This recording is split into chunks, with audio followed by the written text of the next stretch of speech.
Tonight, the BDF detonating over 1,000 bombs in Ballybeacon. They say they caught former UDP Minister Elvin Penner making off with their explosive materials.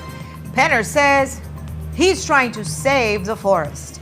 And Deputy Mayor Lude Miller, did he and fellow councillor Alan Pollard really get into a fistfight at City Hall? You'll hear his answer. Plus, you'll find out who is the UDP's candidate for Belize City Mayor. Also, Belize and Mexico are good neighbors, but tour guides are in open dispute over the waters bordering both countries. We'll show you what happened yesterday. We've got details of these and other stories in our newscast for tonight, Thursday, May 21st, 2026. Good evening. With your news, I'm Indra Craig.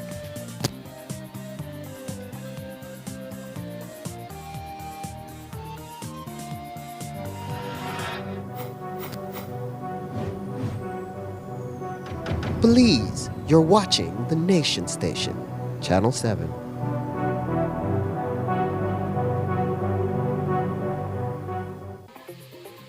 This newscast is brought to you by Cellular World, your authorized Samsung distributor. Altona is one of the most visited Mayan city up until lately.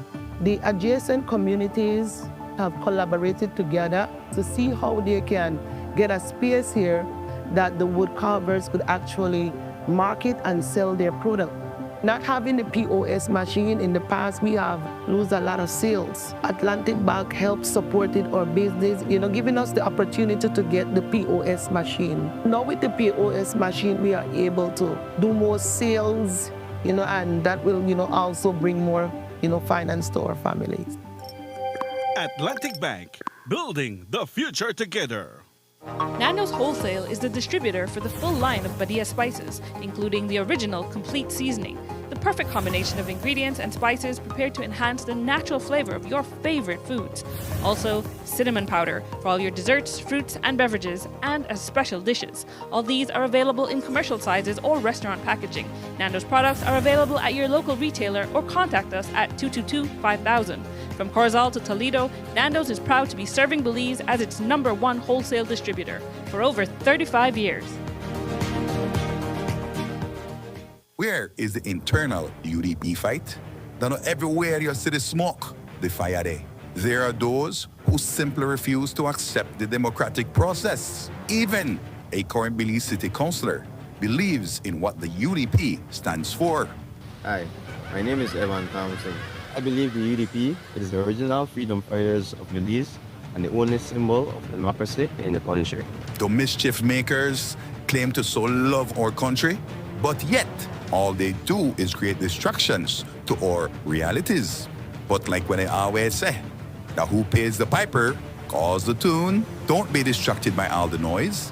The United Democratic Party is united and strong under the leadership of the Honorable Tracy Panton. And with a new captain as party leader, I believe we can steer the ship back on course into the light of democracy. So, no worry about the noise there in the market. Check your change. Well, it's over now. Prepare for the heat and stay cool with a Reamer Gree air conditioning unit from Benny's. Choose the right BTU unit size for your bedroom or living room and enjoy complete comfort.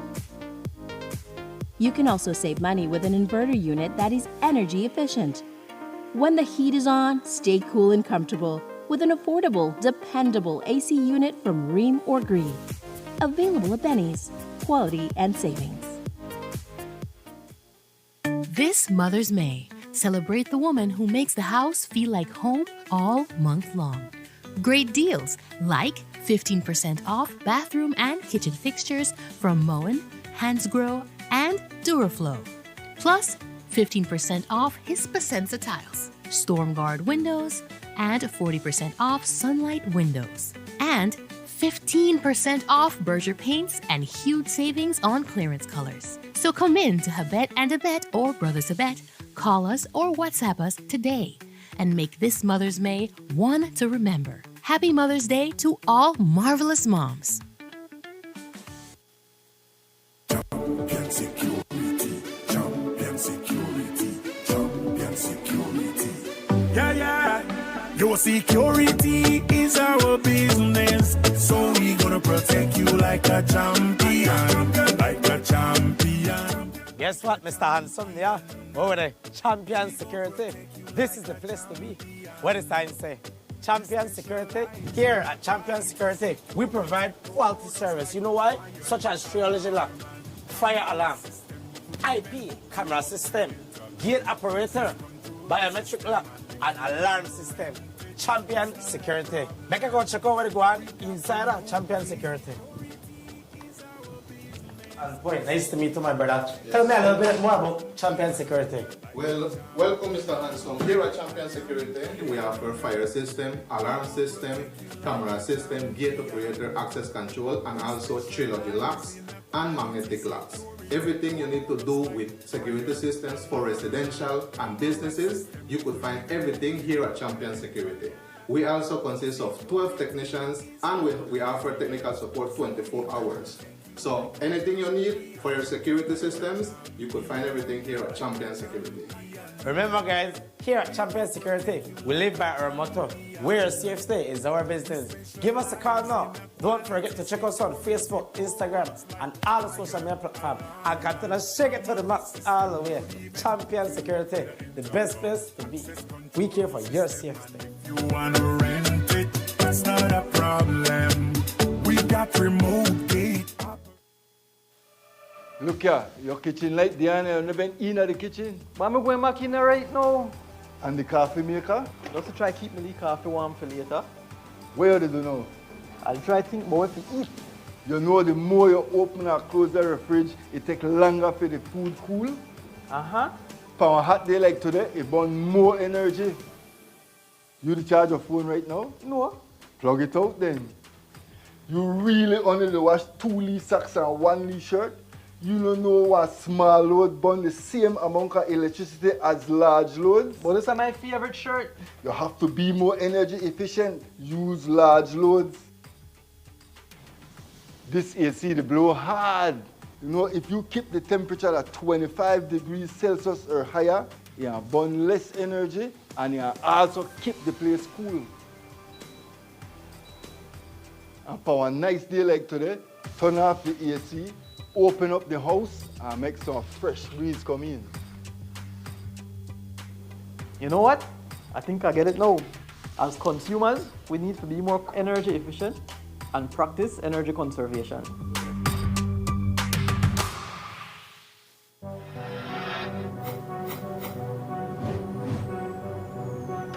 Please, you're watching the Nation Station, Channel 7.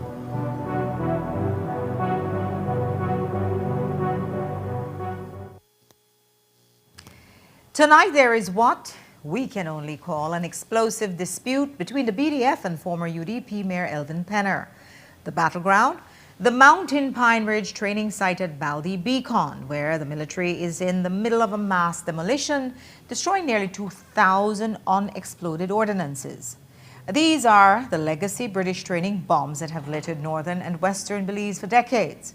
Well, now they're being destroyed. But Elvin Penner had a very different idea. Jaleesa Roberts has the story.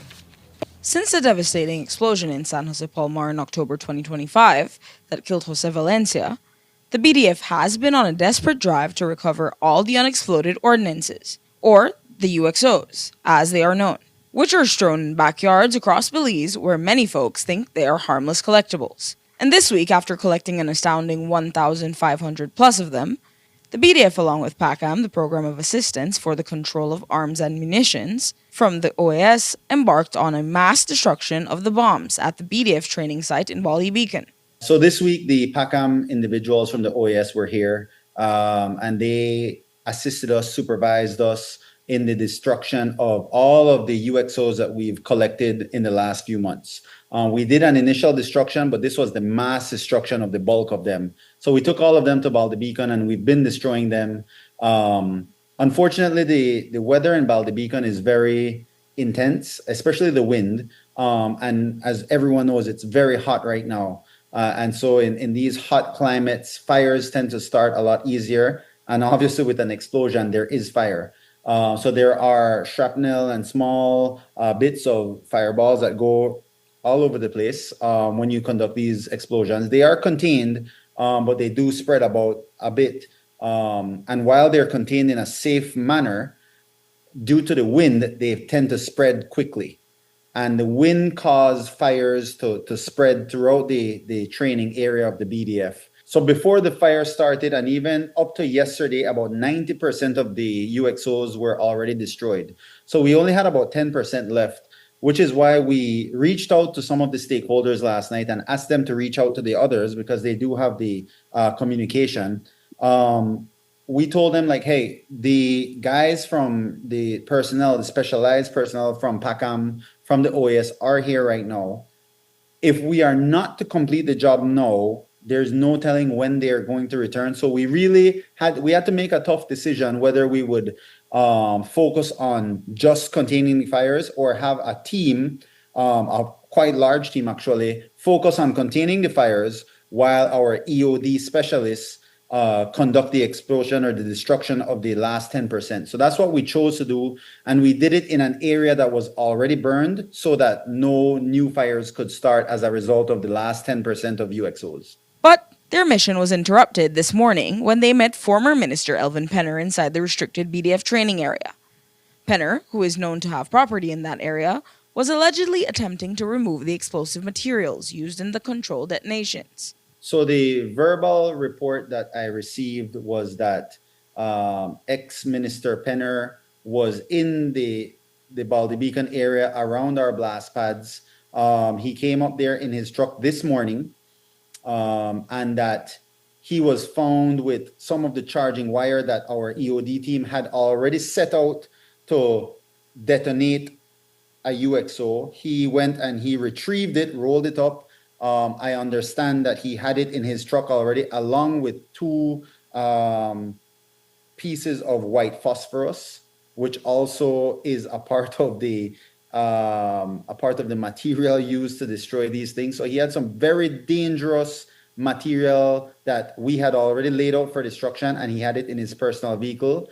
And perhaps the most alarming part is that he had that on a drum of fuel, on a jerry can of fuel, which is that's a recipe for disaster. I don't know what he was thinking. I don't know what he was doing there. You would have to ask him that, but he was in a very dangerous position. He was definitely obstructing the BDF from doing their duty to destroy these UXOs. And why he would do something so foolish is beyond me. Penner told us why. This was definitely a mission gone wrong, terribly wrong, like almost as bad as the movie Wrong Turn when it comes to our security forces. But my goal is not to expose them, but it was not that I was found in the process of removing. I had removed. And this was to create awareness, finally. We've been through this. This is like a circus happening every 2 years with BDF or BATSUB or some other security personnel who go up there thinking it's a playground for anything they want to do with regards to weaponry and explosives, because it's no man's land, but it's not no man's land. It is private property, and it is where we all survive off of. The entire Belize and Cayo District's watershed starts up in the Baldy Beacon area. The same fire that different entities back there were now battling to control, and conflicting reports that it was under control, then it was not under control, then was under control, then not under control, then seemed to have been abandoned by the same forces that started it. Finding myself in a position to try to save the world now, trying to save the fire from destroying more than it has already destroyed. But the fire is what the concern is. And the fire would have destroyed the very same thing that I was able to save for the BDF and the personnel that have it in their possession, and are probably still going to destroy most of it. And while he says he was trying to save the forest, he may save himself from criminal charges. We're in discussion with our legal cell as well as the police department with all the videos and everything that transpired today. I can say that it was definitely an extremely foolish act on his part. I really don't know what he was doing. And I can say that this sort of thing cannot be taken lightly. And so we are exploring those options. And if there is enough, then the police department will be the ones to bring charges against him. But we are handing all of that over to them. But Penner doesn't seem too concerned about that, as he claims the BDF was trespassing. Do you expect to face any criminal charges? Well, I hope not, because there could be lawsuits. I know for a fact that one or two of the companies that own vast properties back there, that training keeps on or has been on, or BDF and BATSAF has been training on these properties for many, many years. And the present managers of those properties have no recollection of any agreement ever been signed. So who is trespassing? It's the BDF personnel. It's the security personnel. They didn't only trespass, they blew up other people's property. They now caused a fire to have burnt down trees that some of us were guarding for the past 10 years. Please grow. As if we could have saved them from fire one more time, they would have survived. No, they won't. That is where the focus should be on.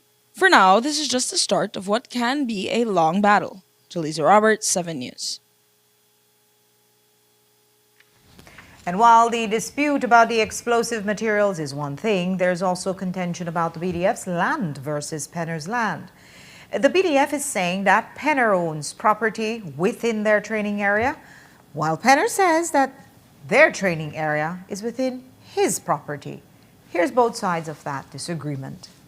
So interestingly enough, he owns some property inside our training area, property that I believe, based on the LUA numbers and based on the research we've unearthed from the Ministry of Natural Resources, that he perhaps got the lease in the 2011-2012 timeframe, and in September of 2020, during COVID time and just before the general election, when the party just changed over, he rushed. I would only assume he rushed, given the time frame that had elapsed in between, to have them surveyed and then to get the titles for them. Who he managed to convince to give him land in a designated trading area, and who made that decision to sell a portion of the BDF training area is beyond me, but I can confirm that it happened between 2010 to 2020. Okay, and would you guys know about the quantity of land that he owns within the BDF training area? So I know that there were 7 parcels that a lease was given in 2011 and 2012 in that time frame in his name, and that's in the southern portion of the training area. And I also know that there were 7 pieces in the same time frame with almost an identical reference number that was issued in a lease form to Elena Penner. And that is just to the southwest, just outside the training area, but almost touching it. And in 2020, the same surveyor conducted the survey and got both their lands. Now, all 7 that were initially issued to Mr. Penner the titles were not put in his name, but some of them were. I think it was 3 or 4 of them. All right, Mr. Penner, there's a suggestion that you acquired these lands corruptly while you were in government. What's your response to that? You see, that is another thing that I hope will come to light here again for the 5th, 6th, 7th, 10th, I don't know how much then. Some people, they have brainwashed themselves to believe certain things. And if you brainwash yourself to believe certain things, no matter how much time I'll explain what really happened, individual will never they will never want to take their head out of where and understand the situation, because there is no situation. None. Only one piece of land I acquired as Elvin Penner while I was in politics for 8 years. And that was 30-some acres of land up there, deemed useless by the people of Belize at the time. Nobody wanted to be there. Barren, worthless land. Everything else we purchased privately. Properties that were owned by private individuals for decades before BATSAF even started training there. Some of those properties are within the BDF training area. The BDF training area is encroaching on these properties. It's not a how can you have a designated BDF training area? It is like I don't know what you call this, grandfathered in type of thing. It has always been thought of as a BDF and BATSUB training grounds, but it never officially was. It was just people didn't use their land, so why not use it for training?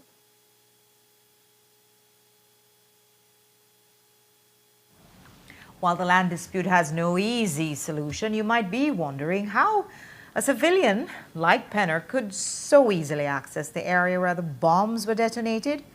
Well, we asked Usher about the safety provisions, and he said there is no cause for concern. Should there be a point of concern as to how it was that open that he was able to access all of that? So we put up signs all along the way. Whenever we're conducting an exercise or conducting an operation to destroy, we put chains, we put signs, we put all along we highlight the entire route leading up to it. Additionally, we have sentries, we have personnel that are posted in all the different areas, all the different avenues of approach for the blast pad and the blast site. It just so happens that because we were trying to have enough manpower to contain the fire while also finalize the destruction of the UXOs, the sentries were out, and they are the ones that ultimately got to him, but not before he rolled up 2 rolls of the charging wire and had, or at least one roll of the charging wire, and had at least 2 pieces of the white phosphorus in his personal vehicle.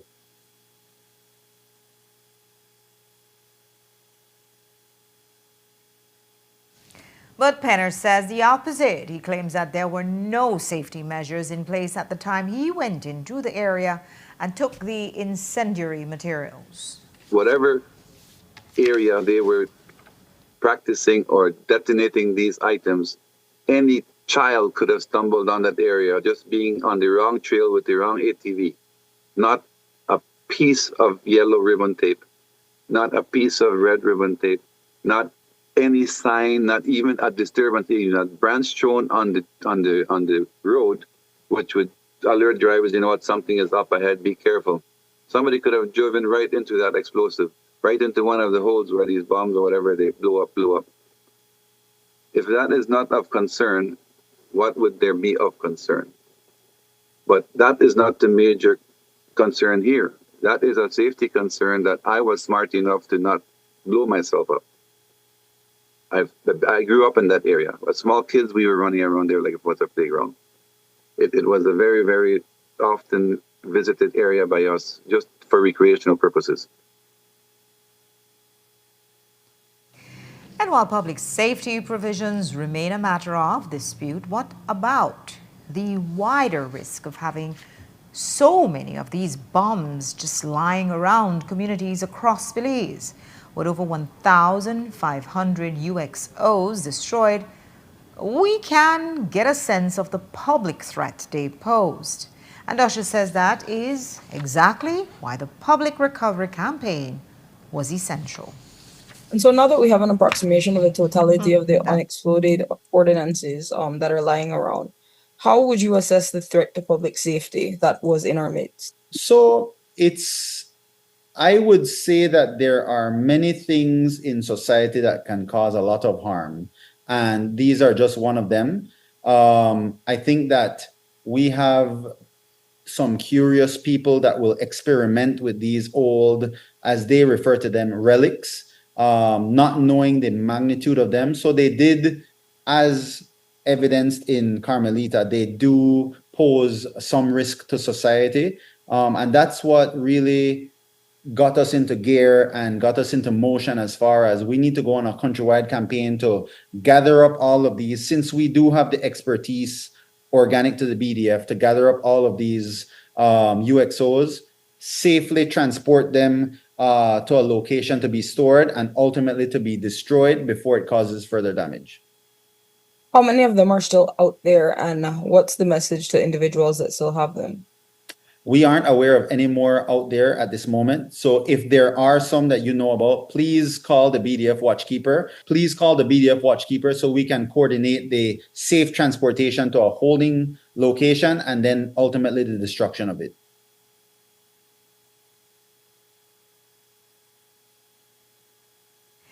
And And after the break, from Elvin to Elude, we'll talk to the deputy mayor and ask him, did he and Alan really throw it down at City Hall yesterday? And you'll hear from the UDP mayoral hopeful who just declared her candidacy today. Don't go away.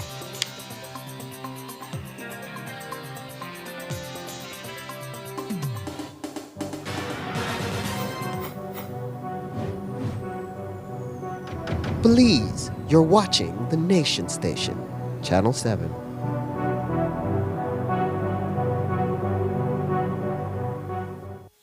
Nokche Adventure Park came about from the birth of COVID. Everything was on pause for tourism. So we decided, let's do something different. We got 10 bikes, 10 ATVs, and we were just doing ATV tours. Shortly after, we were approached by the cruise lines. We agreed to work with them, and from them, it just started growing. We set up the chocolate tour first, and then from there, we went into the culinary experience at the different Mayan cultures. We have the gift shop, the cooking class, the shaman, and the healing, and it just all came together. When you reach a certain point, you need investors, you need partners to come into your business. Atlantic Bank just make it easy. Even my 7-year-old could do it. Atlantic Bank, building the future together. Wake up to positivity and inspiration. It's a fresh and diverse twist on your mornings. Tune in to Sun Up on 7 every weekday morning at 6:30 a.m. right here on your Nation Station, Channel 7. It's the morning show you don't want to miss.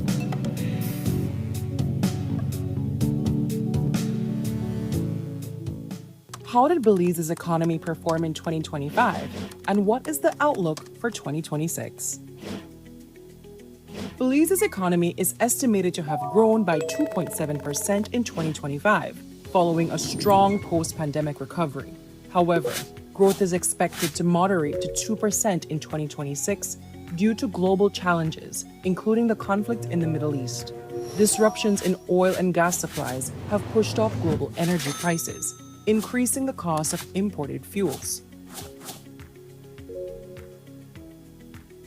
Higher fuel prices will lead to higher costs for transportation, food, and other goods and services. As a result, inflation is projected to rise to 3.5% in 2026, up from 1.1% in 2025. Amid these pressures, Belize's financial system remains strong and well capitalized. In 2025, domestic banks recorded a capital adequacy ratio of 17.9%, doubling the 9% minimum requirement. These high capital buffers are meant to absorb potential losses.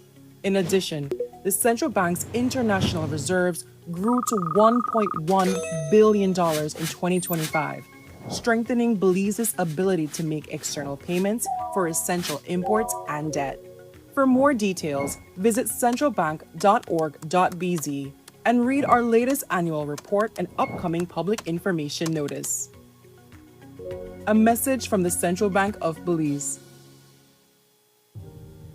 2026 marks a major milestone in the history of Belize's healthcare sector. The 25th anniversary of the National Health Insurance (NHI) program and the long-awaited national rollout of NHI services to the Cayo district, finally fulfilling a dream of primary healthcare coverage for all Belizeans. What started as an idea in 1998 became a reality in 2001 and has served thousands of Belizeans over the last 2.5 decades by providing access to quality healthcare, now in every corner of Belize. One of the central pillars of NHI is access to quality health care. All Belizeans will have access to quality hospital services through a national health insurance system. It's a milestone that the whole country and all of the people of Belize, anyone who has a social security card, it's minimal out-of-pocket expenses, it's high-quality primary care. It allows almost all the population then to have the same level of health care wherever you are. In 1998, the then Honorable Said Musa convened a group of us to work on the manifesto, and then a group of people in the medical field, and started brainstorming of how we could better healthcare for Belizeans. The beginning can be traced to a study done by Cambridge Consultancy, where they produced a document on how to improve healthcare in Belize. One of the features of that study was the proposal that we have national health insurance. As a matter of urgency, we will radically transform Belize's health system to ensure equitable access to quality health services. It took a lot of courage to implement and begin the NHI. Prime Minister Musa made the bold decision to implement it. So with a clear plan and vision for the future of Belize's healthcare sector, the NHI program was launched in Belize City's south side as a pilot project on August 9, 2001. For the next 6 months, the 37,000 residents living on the south side of the Belize district will be able to receive free health care. Prime Minister Said Musa, who cut the ribbon at today's opening, remains firmly committed to NHI. But it will involve, as you no doubt have heard, the participation of 4 primary care facilities, 3 eye care centers, 5 pharmacies, laboratories, and 3 imaging centers in a new partnership between the public and private sector health providers. You can walk into a primary care provider clinic, you can seek a consultation with a general practitioner. If in the event that you need a prescription, they will give you a prescription, and then you have a choice of 5 pharmacies where you can get that medication prescribed free of charge. And though the NHI embarked on a journey to transform the country's health sector, it was met with its fair share of challenges. It was a new concept. It was a new idea, a very, very new concept. It was difficult. We met resistance from everybody. It was a up and down situation for many years until we finally convinced the Prime Minister at the time we needed to do a pilot project to see how it would function. We got consultants and we started the pilot project in the south side of Belize City. Despite any prior reservations, in the 25 years that have followed, NHI has grown from a pilot project focusing on the south side of Belize City to a national health plan felt as far and wide as Pachacan in the north and as deep south as Dolores in the Toledo district. Today, NHI provides invaluable primary health care to some of Belize's most vulnerable members of society.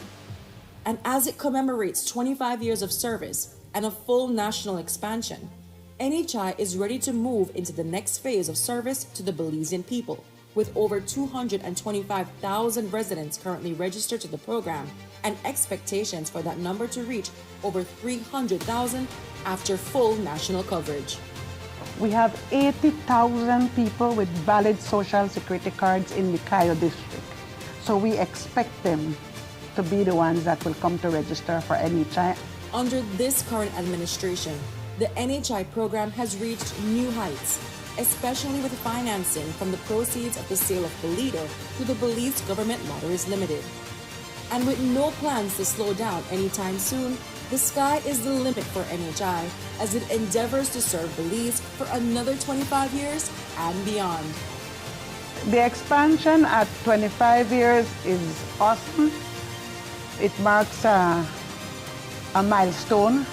I believe it's going to be a legacy of the PP government in their effort and their endeavor to give quality care, access to care, and ensure that the people of Belize have what they deserve in terms of medical care.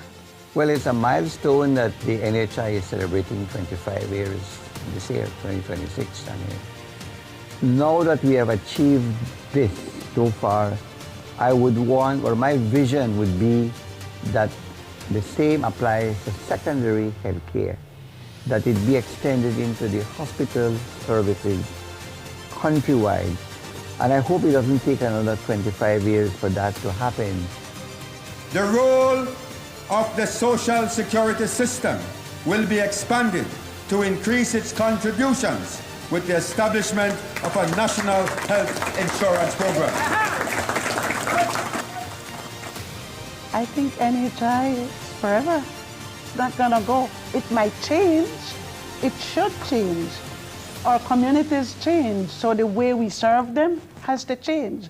But the concept of NHI, the concept of having universal coverage of primary health care for our Belizean people is here to stay. NHI, an enabler of quality health and wellness for all.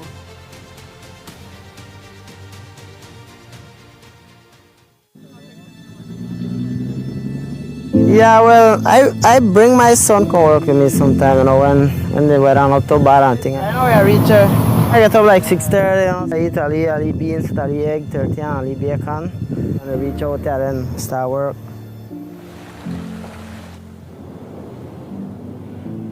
Yeah, my family, 5 away, 6 away, and my daughter, my little son. We live good back there. One of my sons is dry truck. Then I got 2 boys and 1 girl. So this will be a better village to me. Tengo 5 hijos. Vine a limpiar mi terreno y traer, hacer un futuro. My son 6 and my daughter 1 year, 7 months. I have built up something where I was left today. Belize the home, man. Yes, why not? Y seguir trabajando. The work continues, man. Yeah, the work continues.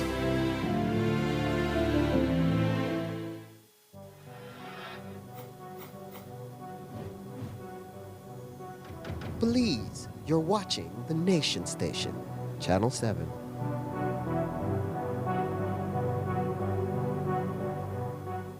Here at Champion Security.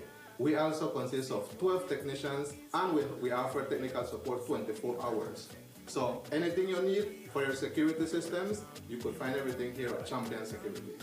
Remember guys, here at Champion Security, we live by our motto, where your safe stay is our business. Give us a call now. Don't forget to check us on Facebook, Instagram, and all the social media platforms. And continue to shake it to the max all the way. Champion Security, the best place to be. We care for your safety. You wanna rent it, it's not a problem. We got remote gate.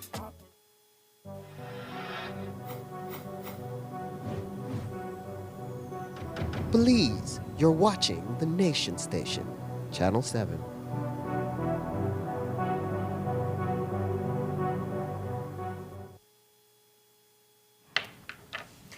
We often report on the tensions between Guatemala and Belizean fishers in southern waters, but we've learned that there's also friction in the northern waters which connect Belize and Mexico.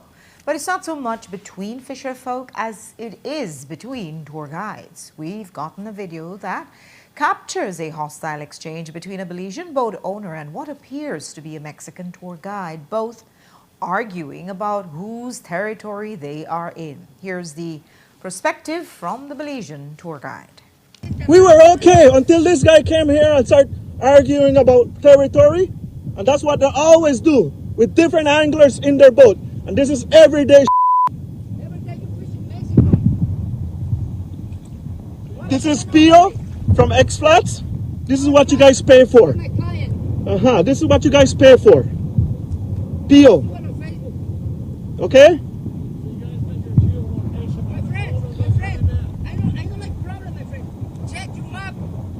Change your map. Change your map. Listen to him.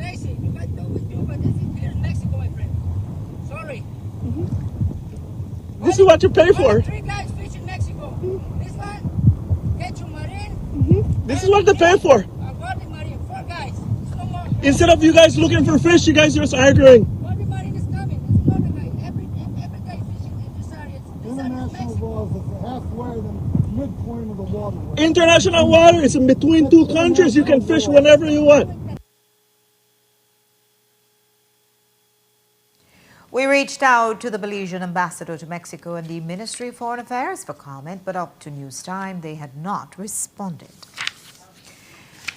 It may have been clickbait and political gamesmanship, but a post made yesterday on the UDP's Guardian newspaper's Facebook page stated that there was a fight between 2 PUP mayoral aspirants picked up a lot of traction. No names were called, but only two came to mind, Alan and Elude. Today we spoke with the latter and he said that the story is completely false. In fact, I was at the gym when the post was made and my phone started to blow up and people asking me if I'm okay. And I'm telling them, no, I'm here exercising, right? I was at the council on 2 occasions yesterday to sign some documents, but in nowhere was there any sort of altercation, any special meeting, anything. It was a regular day at the council. And so it is completely baseless. And again, it's all an effort to bring the council into disrepute. And that mischievous report also stated that around $70,000 was missing from the Belize City Council. Today, Deputy Mayor Miller said that's bogus too. Statements are absolutely untrue. There is absolutely no missing funds at the Belize City Council and there was no altercation of any sort, verbal or physical. I think one of the things that is important to acknowledge, the Belize City Council is not just simply a political organization. We are a statutory local authority with some serious responsibilities. We are charged with managing municipal finances. We are also tasked with providing municipal services. And so wherever people make these kinds of statements, we have to hold them accountable. And so we'll be seeking the advice and guidance of our legal counsel to do exactly that. As I shared with Marisol earlier, we have a whole lot of internal and external mechanisms in place to ensure that we remain fiscally responsible. Those include the fact that we have an internal auditor. He's supported by an entire team within the council. We just underwent our board of survey, which is really led by the ministry and the wider government on April 1st at the start of the fiscal year. We continue to do our audits. We just completed the audit for the financial year 2024-2025, which will be shared publicly. We continue to work on the audit for the recent fiscal year 2025-2026. We also continue to publish these statements as well. If you visit the Belize City Council website right now, you'll see our financial warrant for the current fiscal year. So we have been extremely transparent in that kind of way, and we continue to be. I think this is all an effort to bring the council in disrepute. And we have a responsibility to those bondholders that invest in our city, right? And we take that responsibility very seriously. And so we will seek to hold these persons accountable for these completely false accusations. Do you think it could be someone from within the council or someone that works at the Belize City Council that could be the source of this mystery? I wouldn't want to say so at this time. I think, as you know, we are in the heightened political season. And we know that, especially the opposition, they tend to get extremely creative during this time. I think it's a distraction. We have on this side, I believe City Council, which is united. We're getting a lot of good work done. We have a lot of plans for the remainder of the municipal term. And on the other side, they're struggling to find municipal candidates. And so I think it's all to distract and detract, right? And so I will not say that that is the case, but I do feel that it's just a little play from the opposition.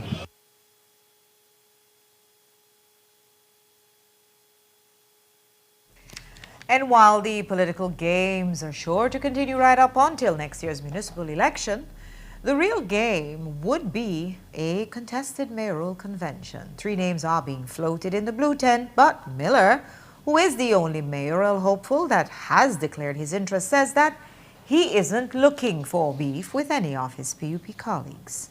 That I could tell you I am the least hostile person you will ever meet. You stated earlier that of my interest. Yes, I do have interest and that is my plan.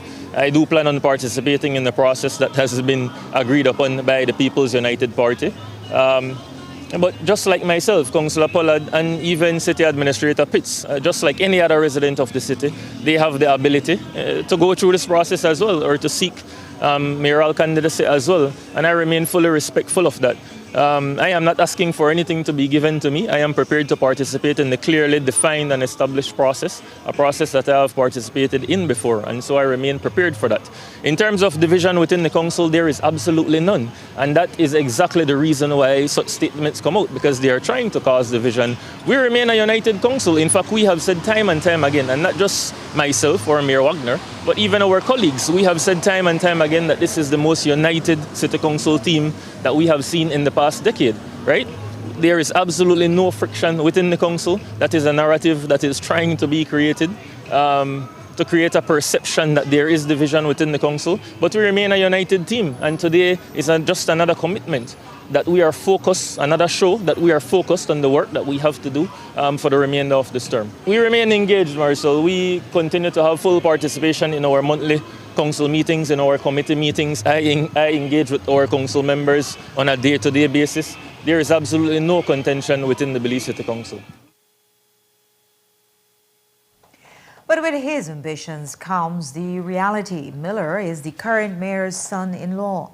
A few weeks ago, in an interview with the media, the mayor publicly endorsed Miller, saying that he has what it takes. So is he a Nepo baby? Miller says he has worked his way up the ranks to get to this moment. Do you consider it was wrong for the mayor to have gone and endorsed you without stating his outright bias, at least, given that he's your father-in-law? I think at the basis of it, he was asked a direct question and he offered his opinion.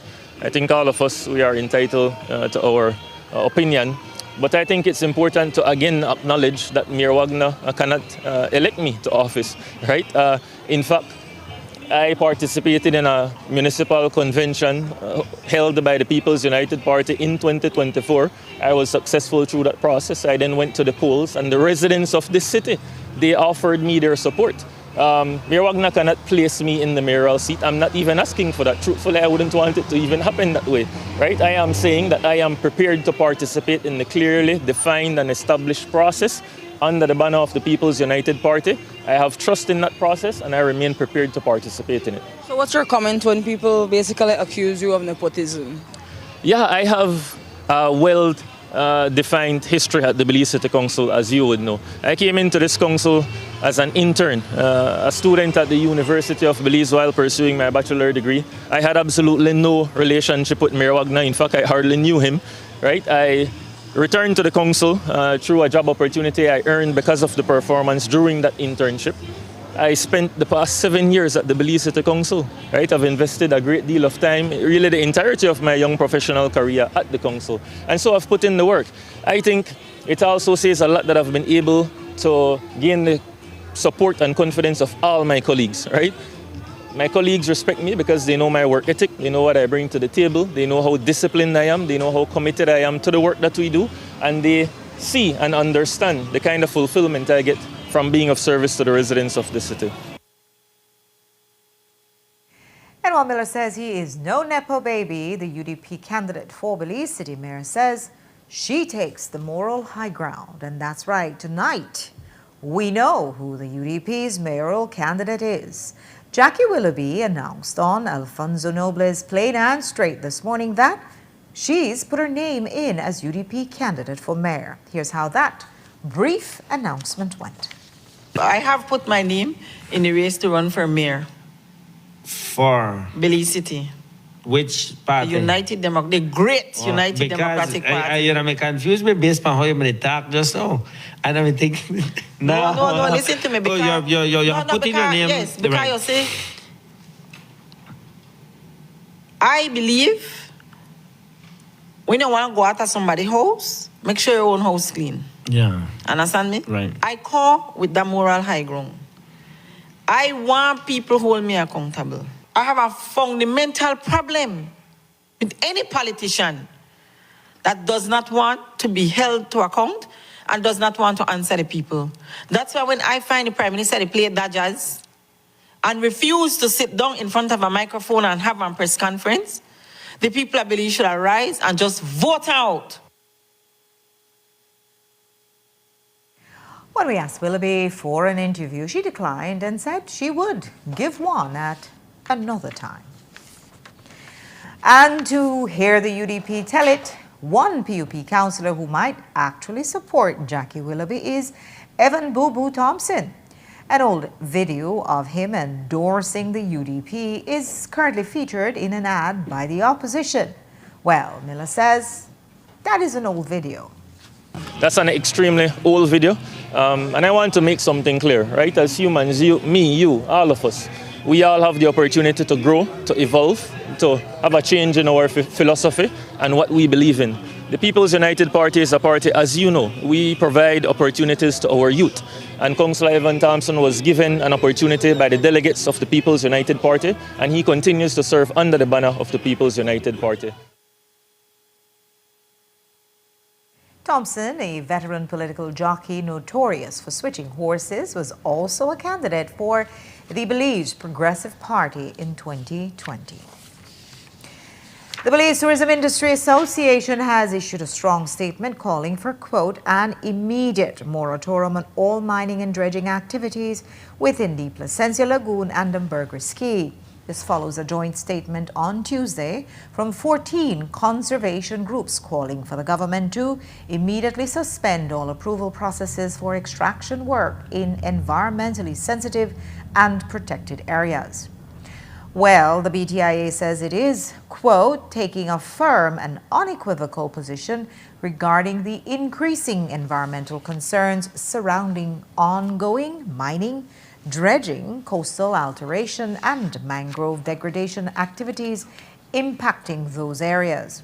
The association calls for effective enforcement and monitoring of environmental laws and policies, comprehensive environmental review, meaningful stakeholder consultation, and a clear assessment of cumulative environmental impacts. They note that recent developments and public concerns in Placencia and Ambergris Key have highlighted growing frustration among residents, tourism operators, environmental advocates, and community stakeholders over the pace and scale of environmentally sensitive activities in these fragile ecosystems. Government has not issued any reposts to this week's strong statements, but from both conservation and overnight tourism interests. And perhaps right on cue, on Tuesday, Cabinet approved the implementation of a 6-month moratorium on the approval and construction of buildings exceeding 45 feet in height and or greater than 3 floors in Kekauka, Hopkins, the Placencia Peninsula, and City River. A release says the reason for this moratorium is to give the government adequate time to undertake public consultations and technical assessments regarding development in these communities. Cabinet also approved for the establishment of SARA, the Semi-Autonomous Revenue Authority, through the transformation of the Belize Tax Service Department into the Belize Revenue Authority. However, this will be subject to consultation with key stakeholders, including representatives of staff and business community. This transformation will be implemented in phases. We'll take our second break now. When we come back, how much a revenue hit? Is the government really taking on the fuel imports? It's big. We'll have the most updated numbers. And Galen, giving instructions in good governance, will tell you about the program. Don't go away.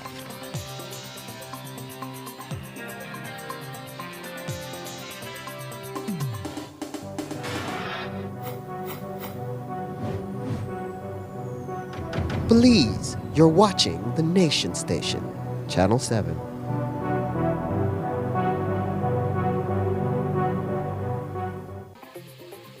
This newscast is brought to you by Cellular World, your authorized Samsung distributor.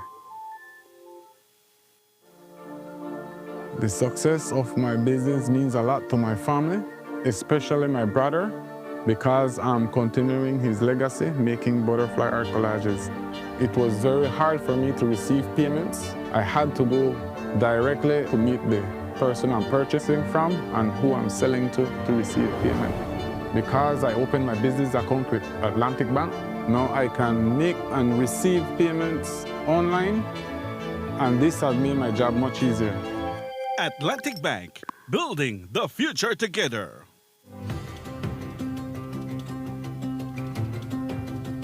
For decades, BEL has powered Belize's growth and progress, lighting homes, energizing industries, and fueling national development. But in a world reshaped by extreme weather patterns, digital transformation, and evolving customer needs, the future of energy demands a new approach. The future of energy is now, and it's not just about new technology. It's about people and how we use, manage, and store power smarter. BEL is leading the transformation. blending modern advancements with the wisdom of sustainable energy practices. Integrating technologies will redefine how Belize produces and uses energy. With distributed generation and smart grid technologies, customers are becoming power partners. Energy is no longer a one-way street.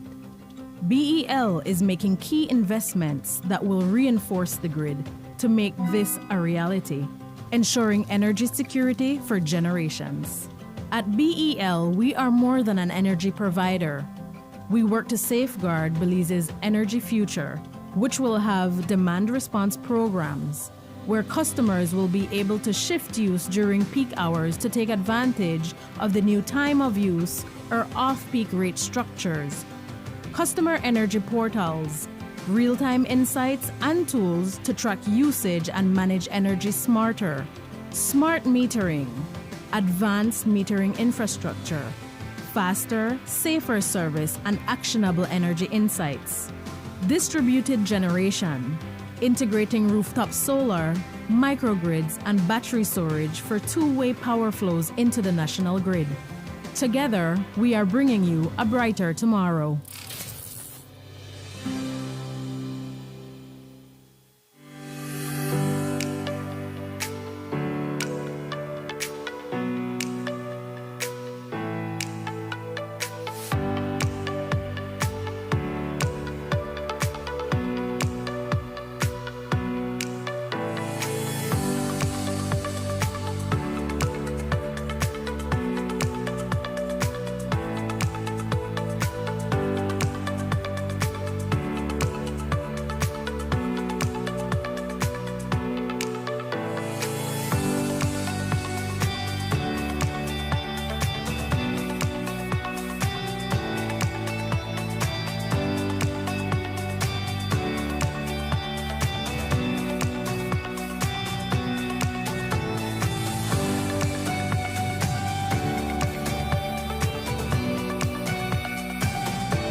Yeah, well, I bring my son to work with me sometime, when the weather not too bad and things. I reach I get up like 6:30, I eat a little beans, a little egg, 30 and a little bacon. And I reach out there and start work.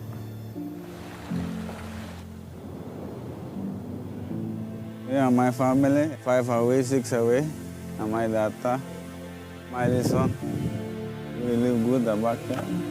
One of my sons is dry truck. Then I got 2 boys and 1 girl. So this will be a better village to me. Tengo 5 hijos. Vine a limpiar mi terreno y traer, hacer un futuro. My son 6 and my daughter 1 year, 7 months. I have built up something where I was left today. Belize the home, and yes, why not? Y seguir trabajando. The work continues, man. Yeah, the work continues.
Belize, you're watching the Nation Station, Channel 7.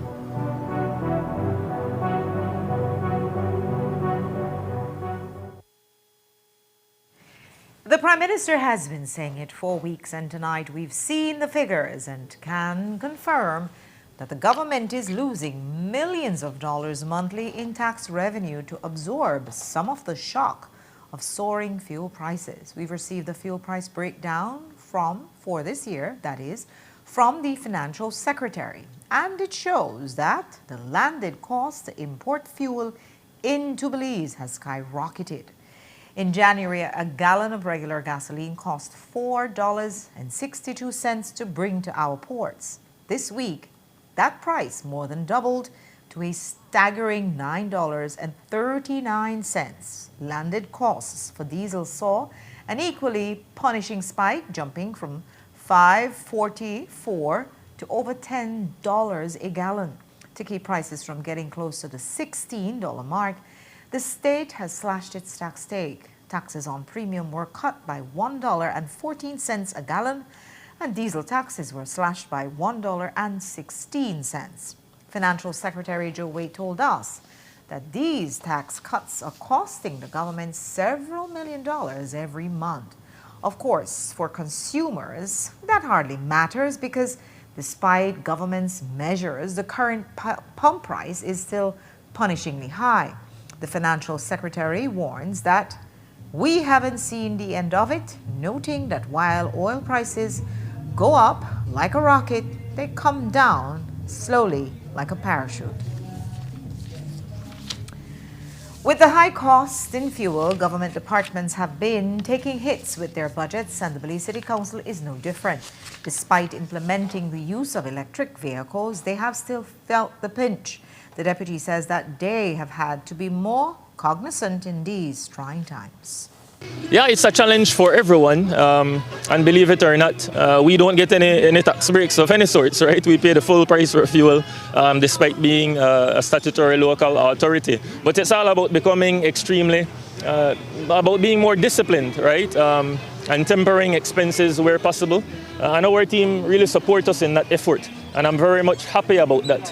In fact, one of the things I shared in an earlier interview this week is that the council saw a surplus last year, and that really speaks to our level of discipline and the support that we have had from both our membership in terms of the council and the wider staff in understanding that we have to temper our expenses. We have a lot of important work to do, as you know, Marisol, but we must remain cognizant of that at all times. How has the electric vehicles made a difference, especially when they run around in the city for the council? Yeah, as you know, we now have a fleet of about 15 new vehicles. When this administration took over the Belize City Council in 2018, we had about 2 vehicles. The traffic department had 2 vehicles. We have a new fleet of about 15 vehicles that we acquired about a year or so ago. And that fleet is a mix of diesel vehicles as well as electric vehicles. And of course, it was us trying to do our part to reduce the level of CO2 gases and the fight against our part in support of the fight against climate change. But it has certainly benefited us during this time where we're seeing the heightened fuel prices. For the past 2 years, Galen University has been offering a course on good governance and transparency free of cost to appeal to youths, teachers, and those employed within the public sector. Today, another cohort of students was awarded their certificates of completion at a Good Governance Forum to celebrate the occasion. Jo-Marie Lanza has this story. 150 students from all across the country gathered to participate in Galen's first ever National Youth Forum on Good Governance, under a project being funded through CARSI ESF. These students spent the last 14 weeks engaged in an online course designed to teach them about good governance and transparency. Galen is the only school to offer this course, and the director for the project told us what these students have learned so far. So this is a 2-year project that looks at strengthening good governance and transparency at the municipal level. We have been running this project since July 2024, so we are almost the culmination of the grant. It's a 500,000 grant. Nation of the grant is 500,000 grant under the U.S.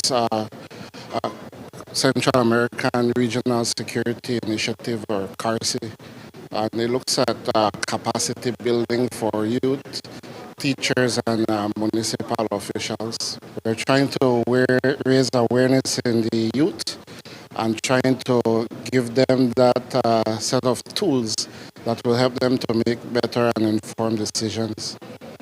So how many participants will be receiving certificates? 150 participants. Yes, they come from all over the country, so from Corzal to Toledo, and we have some students from San Pedro as well. So these are university or sixth form? Mix. Yeah, so we have some high school students, majority of them in fourth form, and we have some university students as well. I've been one of the lead implementers on it, and I've been traveling the country, seeing the different issues many of them are facing, and I could tell you from my perspective, all of them have their own unique understanding of governance, and we have been able to give them tools that will help them to make informed decisions, think critically. We're not here to tell them how to think, or what to think, but we're just giving them some of these tools we think will assist when their time comes. And one of those times will be when the next election season rolls around. Duane says they launched the project to combat a growing apathy among young people who feel disconnected from the democratic process. We have seen a decline in youth participation, especially when it comes to voter registration and interest in general to want to vote. I think many of them would use the word political fatigue because of social media and how digitally connected they are. So we found it very important that we do our part, and as part of our social corporate responsibility as an institution, to try to see how we could fit into this conversation and try to do our part and be actively engaged. So you believe that this has changed their perspective and their influence when it comes to going out to exercise their right to vote? Yes, of course. Not all of them can vote as yet, but in the next election cycle, I would say over 70% of them would qualify to vote. So we're hoping that we have some impact. Hence today's speakers, we have members from the Elections and Boundaries Department giving a talk on why it's important to vote.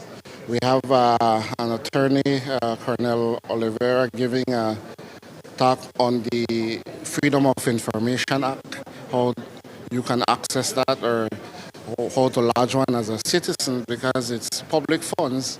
We all have a right to know what is happening when you have those burning questions. There's a process, and I think giving them these tools, they would know that it dispels a lot of the fallacies we have where we think it can only be done by an attorney or people in certain political offices. Good governance and transparency naturally cross over into other fields, including criminal justice. For senior Galen University student Fernando Vega, the program offered a practical way to build on his studies as he prepares to enter his final year. So actually, it was something that was brought up to us within the university, and as a peer mentor, it really highlighted what I wanted to go ahead and do. Establishing those leadership skills and being a community member that kind of stands out overall. But yeah, like I mentioned, it was provided to us in the university, but also the university provides that course that you will need to take. So I said, why not just take advantage since it's being offered by CARSI? it would be like a free course for me. So why not take advantage of it and actually participate and see what it's all about? I'm definitely satisfied. I was more than satisfied. It was definitely a great experience overall to be a part of this program, and it definitely has set the skills, necessary knowledge that I need for my future endeavors. The initiative is also expanding into classrooms, with educators using the course to update their curriculums. Organizers say involving teachers and soon municipal officials is key to ensuring the program's long-term sustainability. We're hoping that there's continuity, and the sustainability aspect of the program is that we involve teachers. So before this, couple months ago, 45 teachers graduated, and that is so that they could start integrating that into their curriculum. So this is not the first cohort. You've done teachers before, youths? And then we have the graduation upcoming for the municipal officials, so councillors, we have some deputy mayors and technical staff at various town councils across the country. Jo Marie Lanza, 7 News.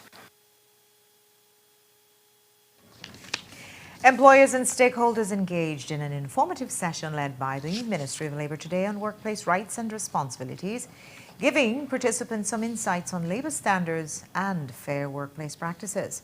We spoke to two of the presenters. This is a countrywide labour education that we are conducting. This is one out of the many. This is also in collaboration with the 1st of May Labour Day activity.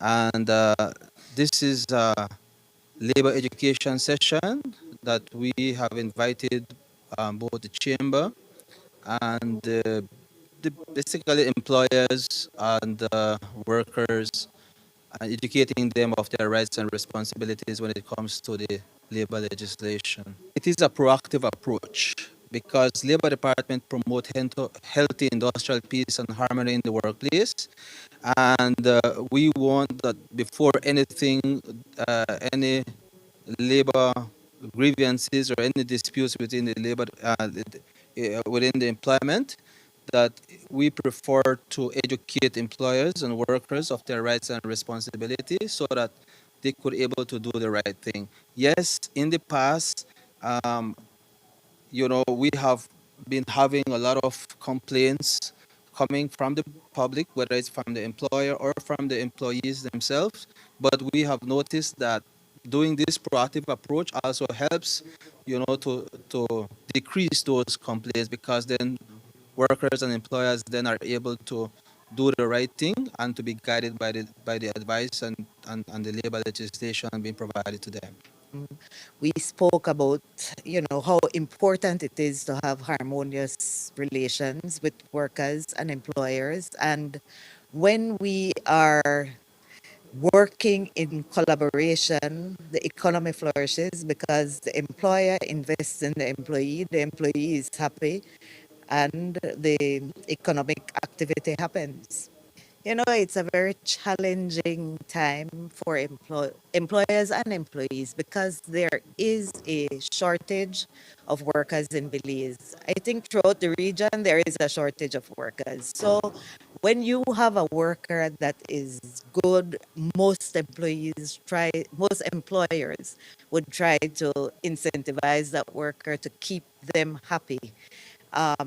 Right now, because there is a shortage of workers, people just are moving from one organization to the other, and it ends up being that the employer has to do more and more and more to keep that worker and to keep that worker happy. The National Garifuna Council will host its 40th annual convention this weekend in San Ignacio at the Cayo Center for Employment Training.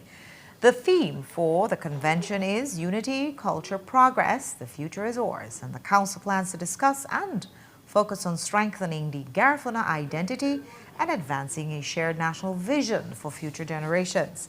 Today we spoke to President Alex Nalberto, who gave us an overview.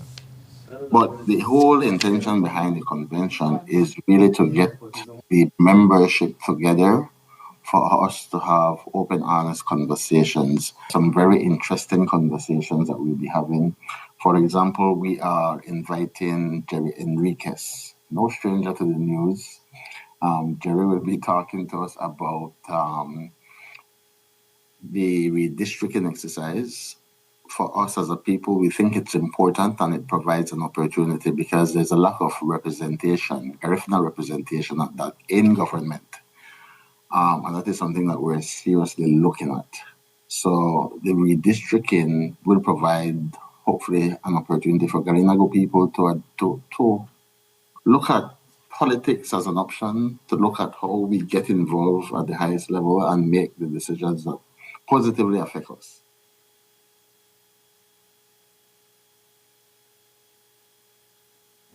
And more than just electoral participation, one of the topics to be discussed on Sunday is Garifuna land rights.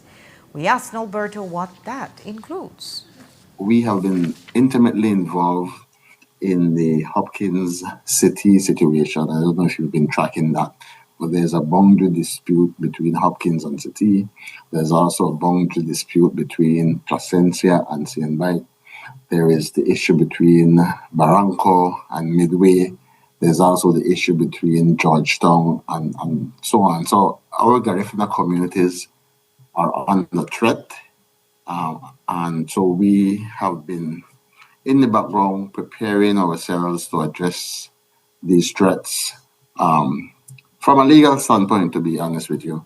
How do you see the issue of land rights in terms of, it's usually framed within the context of indigenous peoples, and the argument would be made that, well, the Garifuna have a settlement there, so they are not indigenous, they are settled. But how do you all see it? We are indigenous, and that has been documented, that has been accepted. There's a legal working definition for it. So for us as Garinagu, there is no argument, there is no misconception, we are indigenous. So by virtue of that, what is owing to one indigenous group applies to one indigenous group, applies to all indigenous groups. And that is our argument. The National Garifuna Council was established in 1981.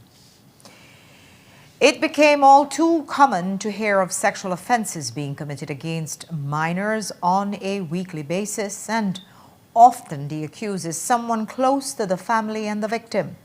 These cases have led to public calls for a national sex offenders registry so the public can be aware of convicted predators in their communities. Yesterday, the Prime Minister said he is in full support of a public registry. I think it's something that this time has come. There has been one, but it has not been public. In cabinet, we brought it up, and everybody immediately jumped and said, yes, we support a special envoy. I don't think they want to be on her wrong side, I guess. But on a serious note, it's something that's necessary. And of course, there are certain tiers of reporting that has to be done, and the Attorney General brought it up, and everybody said, please proceed with support. How do you think it will benefit children? Or how do you think it would further protect or benefit children? Well, if you know that there is a predator in your community, and then you see that person by the corner shop and you send your children there, obviously you should be able to give us another layer of protection.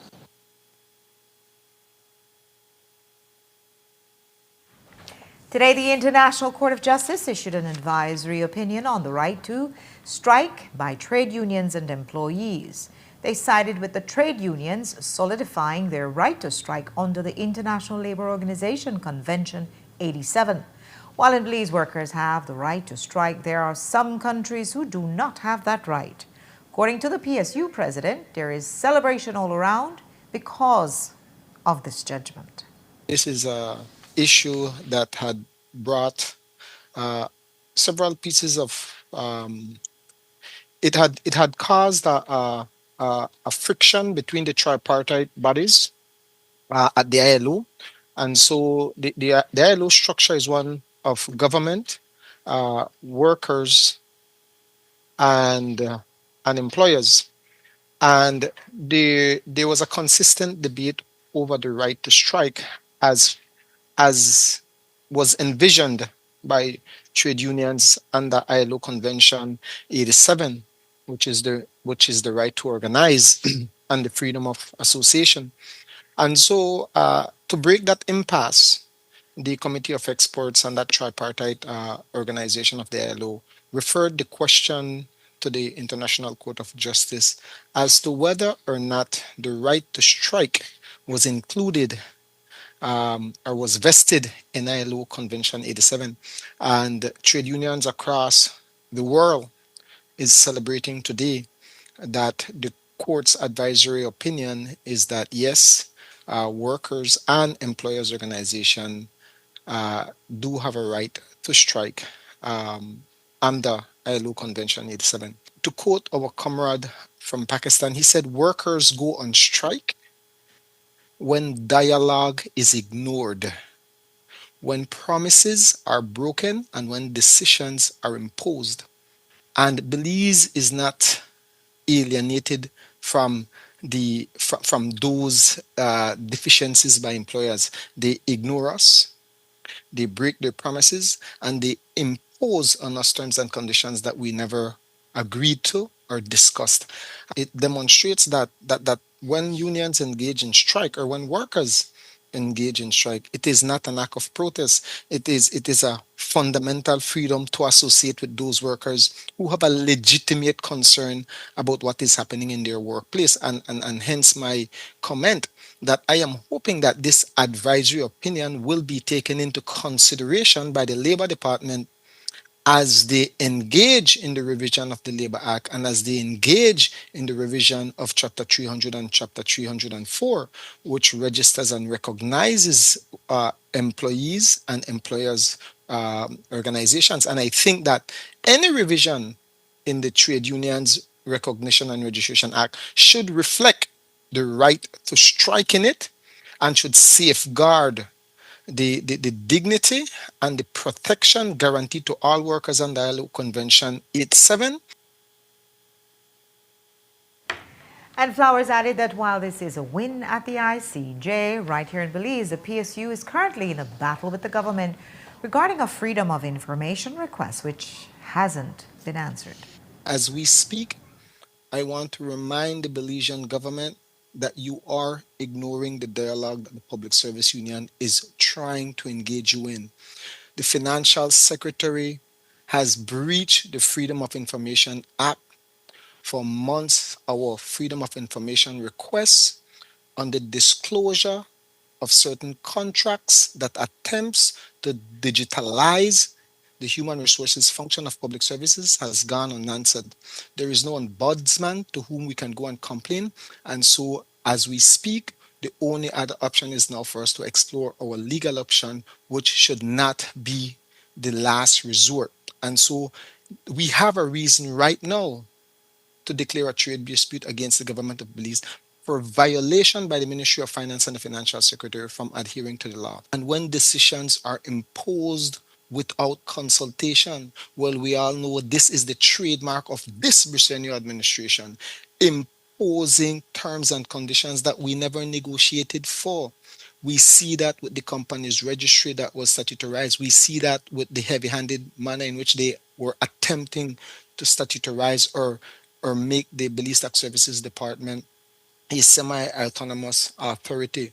We see that where they were attempting to introduce this digitalization of our HR management functions. We see that where they simply impose change of salaries, change of allowances, change of every single aspect of promotions and appointments without the necessary consultation that is vested in the regulation, that is vested in the collective bargaining agreement.